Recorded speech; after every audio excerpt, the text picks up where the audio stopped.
রোববার সোহরাওয়ার্দী উদ্যানে সমাবেশের অনুমতি মিলেছে। বিএনপির আজ ২২টি শর্তে জনসভা করার অনুমতি দিল ঢাকা মেট্রোপলিটন পুলিশ ডিএমপি।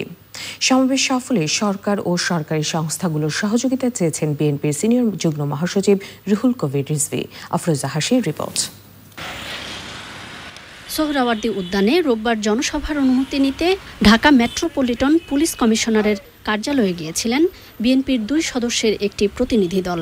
পরে বিএনপির জাতীয় নির্বাহী কমিটির প্রচার সম্পাদক শহীদুদ্দিন চৌধুরী অ্যানি জানালেন সমাবেশের অনুমতি পাওয়ার কথা।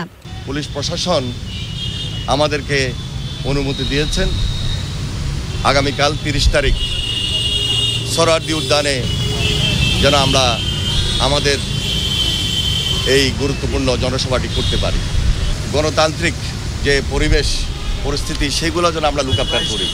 সব দিক বিবেচনায় কিছু শর্ত নরমালি থাকে। এখানে ২২টা শর্তের কথা উল্লেখ রয়েছে। এর পরপরই সমাবেশ আয়োজনে নয়াপল্টনে দলের কেন্দ্রীয় কার্যালয়ে বিএনপির জরুরি সংবাদ সম্মেলন। শান্তিপূর্ণ সমাবেশ কর্মসূচি সফলে সরকারের সহযোগিতা চান বিএনপি সিনিয়র যুগ্ম মহাসচিব রুহুল কবির রিজভী। আমরা এখন এই জনসভাকে সাফল্যমণ্ডিত করার জন্য আমাদের যে চূড়ান্ত প্রস্তুতি, সেই প্রস্তুতির আমরা এখন শেষ পর্যায়ে এসে উপনীত হয়েছি। সরকার এবং সরকারের কোনো সংস্থা যেন এই যে আমাদের যে কর্মসূচি, এই কর্মসূচি শান্তিপূর্ণ কর্মসূচি, এটা যেন সহযোগিতা করেন।